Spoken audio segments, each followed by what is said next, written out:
Jackie Hunter, your host, and today I'm at the Math Science Innovation Center. And to my right is Christine Belcher. She is the K-12 coordinator, and Vanita Giddings, who is the Metro Richmond STEM Fair Director. Welcome to the show. Thank you. And when I was a science teacher, I used to spend a lot of time over here. My students really enjoyed the Challenger, and I know that you have 9 different rooms available for young people and maybe even adults. Would you tell us a little bit about them? I would love to. Thank you. So we do have 9 different experiential classrooms here at the center, Mhm. and they range in grade level from grade 3 all the way up to adults. Can I tell you a little bit about some of each of the rooms? I would love that. One of the classes we have is called Aquatic Adaptations. In this room, the students experience a large aquarium, several large aquaria, actually 20,000 gallons worth, and they look at the different aquatic environments ranging from a mountain stream all the way down to the Chesapeake Bay. And they look at the ways that animals have adapted in order to live in those various types of environments. Another lesson that we have is the Innovation Station. In this one, the students build these devices using Legos, and then they use the Lego We Do program to program those devices so that they work together to accomplish a task. We also have the world of spiders. I think that most people who come to the center remember the world of spiders. I often run into people on the street who say, "Oh yes, I remember the spider room." And there they talk about the different experiences they had exploring the adaptations that spiders make in order to keep alive. We also have an eco-detective lesson. One of the neatest things about the eco-detective lesson is that we take advantage of the pond that we have here on our campus, and the students actually get to go out and do collections from the pond, and then they look at the animals that are there in the pond as well as the water quality and such things as that. Another is the Kicking It with Newton lesson, in which the students explore the laws of gravity. We also have a weather emergency center, and in this the students prepare for a tornado or some other large weather event, and then they look at what they need to do to get ready, but also what the community might do in the aftermath. Additionally, we have a math lesson called Fractal Keys, and here we explore the world of fractals, and the students actually get to make their own fractal before they leave the class. Mystery Cargo allows the students to explore what would happen if there were an oil spill out in the bay, and the students experiment with different modes of cleaning up that oil spill and determine which one would be the best. And then finally, I think probably the most exciting room we have here on campus is the Challenger Space Center. So the Challenger Space Center that we have here is one of 40 Challenger Space Centers across the world. And here the students get to come, get a briefing, and then divide into 2 groups. One half goes to mission control, and the other one goes to the space shuttle, where they actually participate in a mission and communicate with each other throughout the mission to accomplish a task. So these are some of the things we have, and of course these lessons are free to consortium members, but other groups can come in and take advantage of these lessons for a small fee.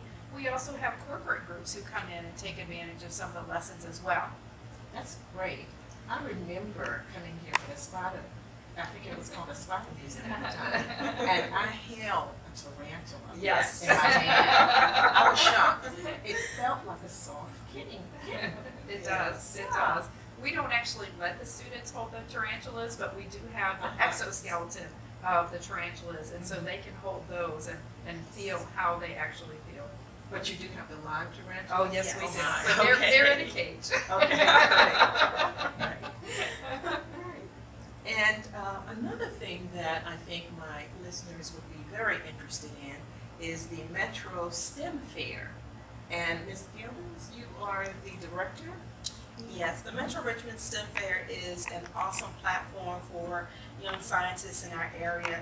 There are 8 different districts that are allowed to participate in the fair, and so students from all across our region are actually invited to participate. And so we find a school within our consortium that will allow us to come in to host the fair. And then it's two-tiered in terms of the process of getting in. And so we have a screening, and then there is adjudication on the actual day of the fair. We're very fortunate in that our community professionals really rally around us and help us with everything from making sure that the papers are screened to being there as judges on the day of the actual fair. And so it is an awesome opportunity as well because we are Intel ISEF affiliated. And that actually means that we have the ability to go on to other levels. And so our students compete on the day of our fair. Generally, it's in March. And then we go on, the high school kids then go on to a state fair. And from there, they can go on to Intel ISEF. Some of the students, high school level students, actually win the Intel ISEF prize here at our level, which is pretty awesome. And so, yes. What is the Intel? Okay, so Intel is the International Science and Technology Fair. Okay. It is an awesome platform. I call it the world stage. And so you have children from all over the world literally coming together to participate in the most wonderful just arena of STEM that you could ever imagine. Do they sometimes do robots?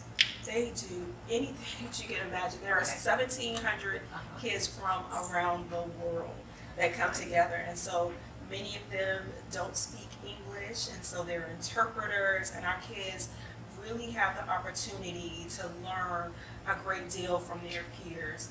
I know one of the things that I saw this past STEM fair, which was, or Intel ISEF fair, was a young student who actually made a adaptation for the car seat, a baby's car seat, so that if the baby was left in a car during a hot period of time, it would alarm. Okay. So that was something that was really interesting. A lot of the students did nanotechnology.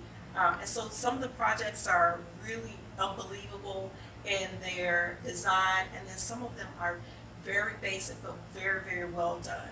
And so it is an amazing feat. And it's not just the work. They do a marvelous job in, just exposing the kids to different things and allowing them to have fun and network as well.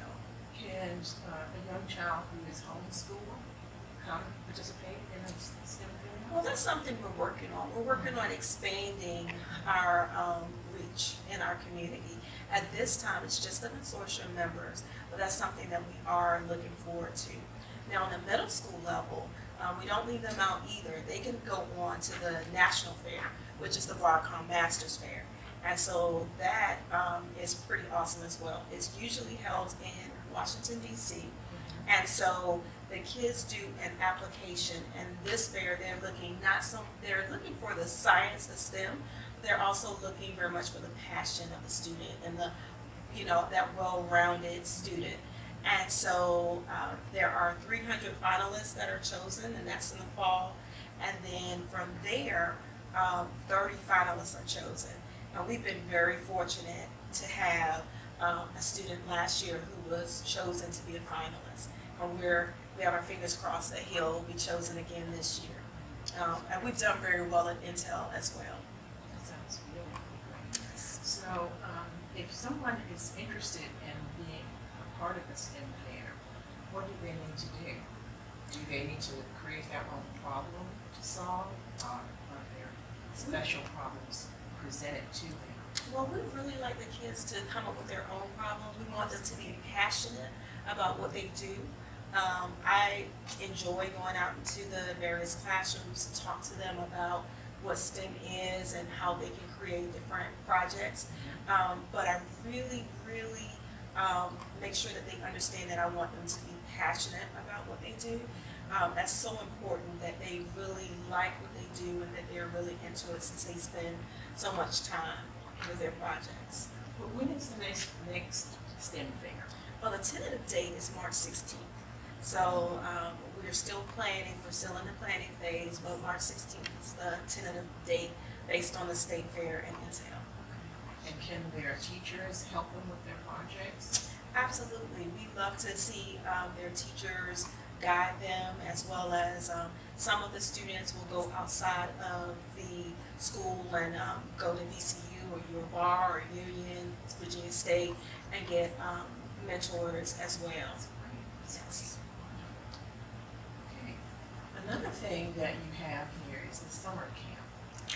And I know a lot of parents are looking for things to do with their young people. And one way to help them nurture their science interest is to come right here. You are absolutely correct. We do have a number of summer camps going on, beginning next week. We have a camp currently going on down at John Tyler Community College, and we will continue one-week camps in that at that arena, as well as camps here at the center. We have some things for 4th and 5th grade students that would include a Minecraft class, some chemistry, engineering for the future, and a Pokemon class. For students who are a little bit older, the 6th and 7th grade class, we have an Exploring the James class, which is fabulous because the kids get to go out and explore water quality, ecology, the runoff, and various wildlife around the James. There's an advanced Minecraft class with that as well, advanced Lego robotics, some fractal phenomenons, and forensic crime scene analysis, which is very interesting. And then we also have some things for rising 8th and 9th graders, and that would include energy engineers and some biomedical science classes. And then one really cool class is called Off the Grid, and here the kids go out and they learn how to survive on their own in the case of a zombie apocalypse or some other type of event where they would not be able to access the things that they're usually able to. We also have a class on laser, fiber optics, and holograms. And these are just a few. There are more available, but you can check on our website, mymsic.org, and there was a list there and the opportunity to sign up for all of these camps. And these camps are open to all students. You do not have to be a member of the consortium to participate. So any parent who is looking for an opportunity for their student to do some math and science over the summer could allow their students to be here. And it sounds like a lot of fun. Oh, it definitely is. Yes. So tell us again the website that you would like for them to go to and to find out more about the summer camp and Saturday classes. Okay. So the website is mymsic.org. mymsic.org. So we do have a number of Saturday classes that are not taking place right now, but when school starts, then the Saturday classes will be available. And here we have things for every grade level. I think probably, in my mind, the coolest one is the Little Innovators class. Yes. And the Little Innovators is for K2 students. But with Little Innovators, just this most recent Little Innovators, the students made brushbox. But then we have others as well. There's the Discoverers and Math Masters for 4th and 5th grade. We have Let's Innovate conferences for the 6th through 8th grade group. We also have a high school Let's Innovate conference that we hold on a Friday because it's hard to get high school kids to come on a Saturday. Yes. So a lot of different opportunities on Saturdays. And then we also have some things for high school students on Saturdays as well. So it's just a large variety of things that we're trying to make available for students in the Richmond area. That's great. That sounds great. I know that my listeners have learned a lot, and make sure you go to the website. The website again is mymsic.org. We'll be right back.